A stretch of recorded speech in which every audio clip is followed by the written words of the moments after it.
brilhante apresentação, Guilherme, também. E queria dar também os parabéns ao Fernando e ao Guilherme pela mais uma edição aqui do Insights, que também temos acompanhado com muito interesse.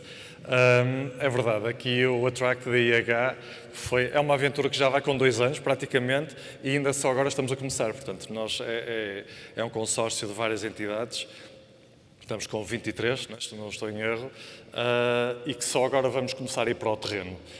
Para já foi um trabalho ainda de preparação, isto muito na linha até da apresentação da Inês há pouco, da estratégia digital europeia, em que percebemos a Comissão Europeia, todos nós, indústria, academia, instituições de ID, percebemos que havia naturalmente aquele gap, aquela lacuna entre o conhecimento que é gerado e o conhecimento que é aplicado. E a Comissão Europeia decidiu então criar aqui esta rede de Digital Innovation Hubs em 3 grandes áreas core, pilares. Portanto, o AI, o HPC, portanto, o High Performance Computing e a cibersegurança. Nós, o Attract da IH, estamos essencialmente em AI e HPC. Portanto, aqui, não sei se voltei para trás, voltei para a frente. Para baixo. Isso mesmo. Pronto, aqui os objetivos que vêm são essencialmente os objetivos também da Comissão Europeia, ou seja, levar este conhecimento e criar valor nas empresas e na administração pública, essencialmente, ter aqui uma requalificação, a qualificação de mais recursos humanos para essas organizações, fomentar startups nestas áreas e, essencialmente, também haver aqui um ecossistema mais alargado, não só a nível nacional como a nível europeu.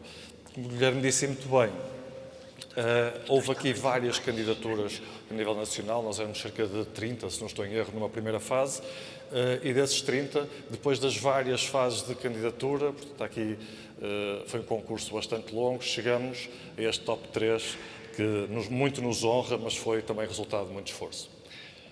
Portanto, nós no Attract temos essencialmente a ideia de focar em 2 tipos de clientes. Primeiro, os clientes tecnológicos, portanto, aquelas empresas de base tecnológica que precisam de soluções baseadas em AI e HPC para, de alguma forma, depois potenciar o seu negócio com os clientes. E, por outro lado, as empresas ou as organizações utilizadoras destas tecnologias, que podem ser empresas grandes, PMEs, aliás, temos aqui um excelente exemplo que foi mesmo agora apresentado pela Fidelidade, mas, por exemplo, a administração pública e vários organismos públicos que podem muito bem beneficiar destas tecnologias. Aqui só um boneco muito breve para perceber aqui o nosso ecossistema. Temos no centro o nosso consórcio, que é, e já vamos ver, formado pelas principais organizações de conhecimento nacionais, e depois a DSPA como agregador também a nível da ligação ao negócio, como associação e os seus associados, naturalmente, e também, por exemplo, a AEP, também ligação à indústria, etc. Temos aqui, não sei se tem aqui o apontador, aqui, não sei se vê, não, vê-se mal.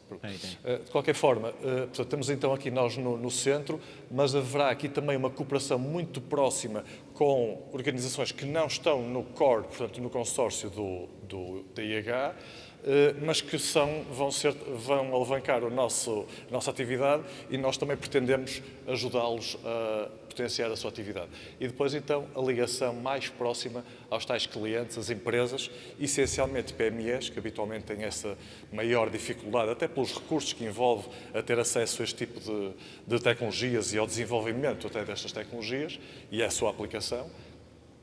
E a administração pública, que é, digamos aqui, um manancial enorme de dados e cuja aplicação nos pode beneficiar a todos.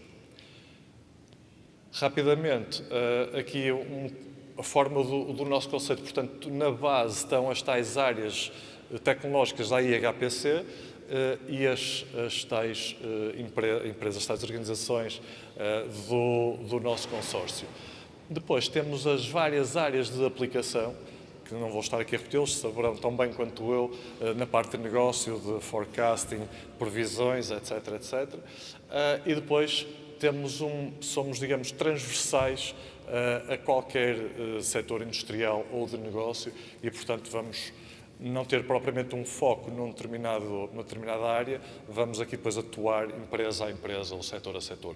E isto aqui também, há pouco viram, temos ali os clusters de cada setor, será também um dos instrumentos para conseguirmos exponenciar, digamos, aqui a nossa atividade. Pronto, e finalmente depois aqui os principais desafios de negócio que são transversais à sociedade, desde a questão da saúde, da mobilidade, da indústria, a redução da pegada carbónica, etc, etc. E conforme falamos no início, aqui os 4 principais objetivos, desafios propostos, não só pela Comissão, como também por nós próprios, para este projeto. A nossa cobertura a nível nacional é extensa, portanto, e vasta, também fruto um bocadinho destes ex-2 consórcios, agora um consórcio único, e felizmente conseguimos também unir-nos para que desta forma sejamos também mais fortes. Portanto, conseguimos cobrir Portugal praticamente de norte a sul, Portugal continental, e estamos também com uma ligação muito forte aos 2 clusters IDIHs dos Açores e da Madeira, nomeadamente o AZDIH e o Madeira Innovation Hub. O Guilherme falava há pouco da rede europeia, isto não é um pormenor, portanto, vemos aqui em Portugal os tais 3 DIHs, Digital Innovation Hubs, aprovados para pertencerem a esta primeira rede europeia de Digital Innovation Hubs e, como vê, a rede é enorme. Portanto, nós aqui conseguimos não só ir buscar competências que eventualmente não tínhamos, como também ir fornecer serviços que nós consigamos oferecer, digamos assim, a estas outras geografias que eventualmente possam não ter.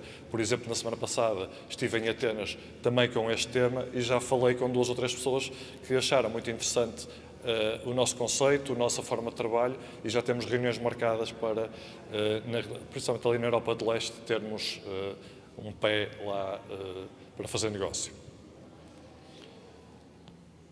Aqui vou passar muito rapidamente pelos serviços, mas tem a ver, mais uma vez, com aqueles 4, 5 principais objetivos e são essencialmente na questão de, ao promover o desenvolvimento de novos produtos e serviços, termos aqui a proposta de perceber aqui novos demonstradores, com a estrutura que nós temos, nós consórcio, das várias universidades, dos vários institutos, conseguir implementar aqui novos demonstradores, apoiar aqui o desenho de novas soluções e novos produtos, por exemplo, às empresas de base tecnológica. Ao conseguirmos promover a divulgação e a adoção destas tecnologias, aqui sim, com a implementação de demonstradores destas tecnologias, conseguimos mostrar e demonstrar a sua viabilidade e fiabilidade.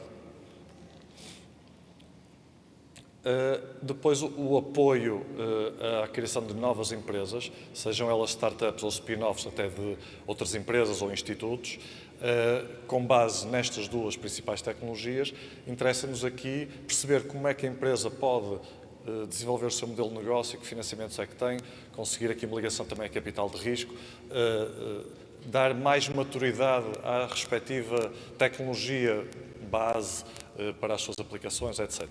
Depois, naturalmente, a respectiva qualificação de recursos humanos, não só nas empresas que vão utilizar estas tecnologias, portanto, este aumento, mais uma vez, da maturidade digital das empresas, como também de empresas de base tecnológica que, muitas vezes, e como sabemos, precisam de recursos e não os têm ou não os têm totalmente capacitados para certas tecnologias.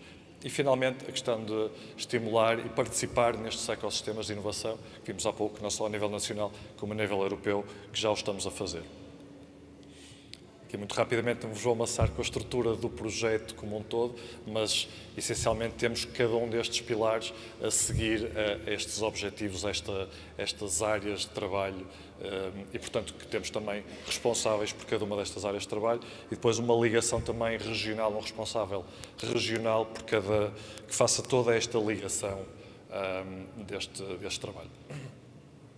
Finalmente, só dar-vos aqui a lista que muito nos honra de todo o consórcio, que podem ver, temos aqui as principais organizações, essencialmente de ID e inovação do país.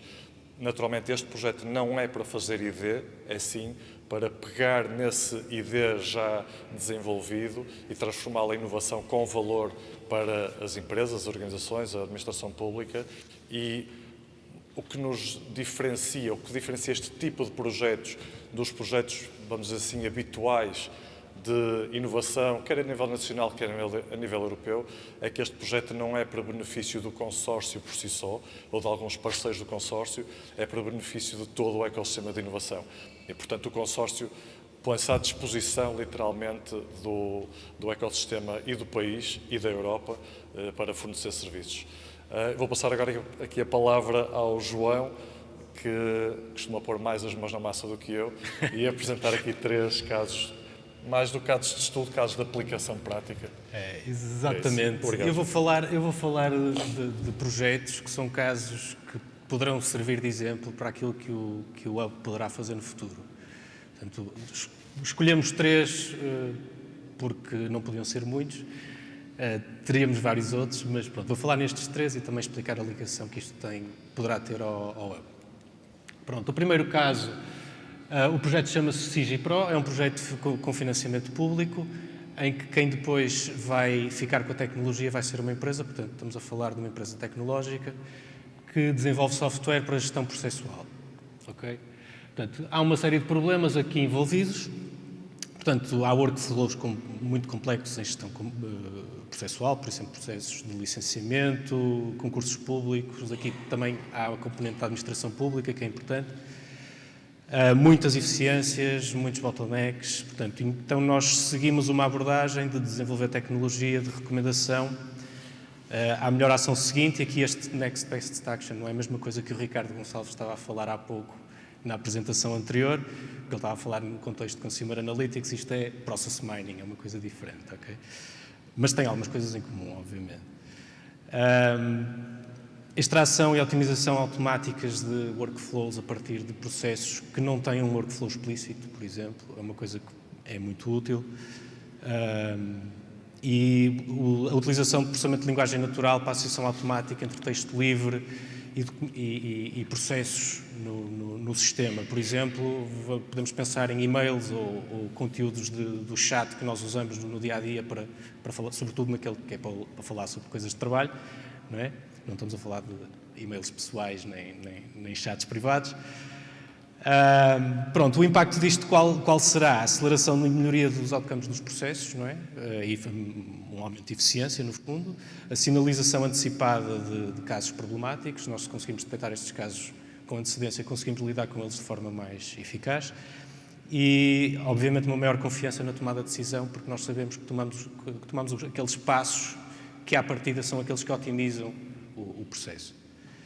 Pronto, este é o primeiro caso. O segundo caso não tem nada a ver, é uma coisa completamente diferente, trata-se de manutenção preditiva. Isto é um projeto que envolveu o Metro do Porto, que começou como um projeto nacional, mas neste momento já evoluiu para um projeto a nível europeu, em que tem vários parceiros europeus e, para além do Metro do Porto, tem outras 2 empresas noutras áreas. Aqui o problema, estamos a falar da previsão explicável, e aqui a palavra explicável é importante, de anomalias em equipamentos. Estamos a falar de coisas do género das portas do metro começarem a denunciar alguma avaria e nós sermos capazes de detectar que vai acontecer uma avaria em curto prazo. A minimização de falsos alarmes, etc. Pronto. A abordagem aqui é uma abordagem de manutenção preditiva, algoritmos de detecção de anomalias, tentar perceber quais são as causas dessas anomalias também. Aqui a parte da IA explicável é fundamental, porque nós queremos saber porque é que as avarias acontecem, não simplesmente que elas vão acontecer, mas também porquê, porque pode haver um problema sistemático.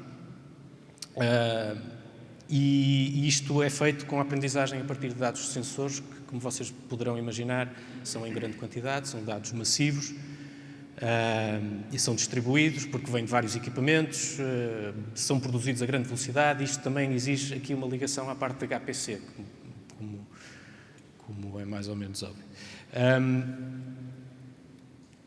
O impacto aqui, obviamente, é a redução de avarias, a redução do tempo tempo de atrasos e de paragens quando essas avarias acontecem.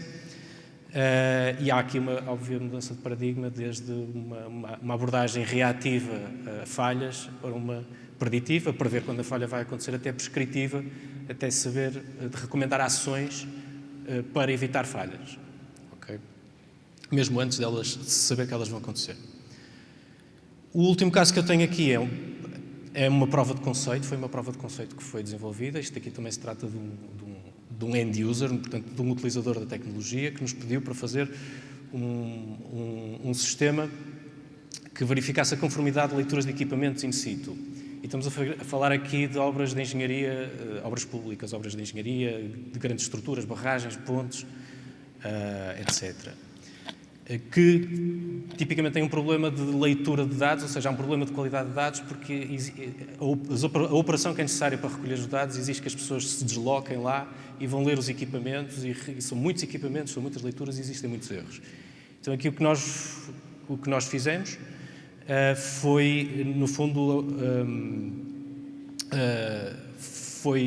também havia aqui outro problema, que a própria infraestrutura de dados precisa de ser escalável e flexível para ter serviços que permitam acomodar estas tecnologias.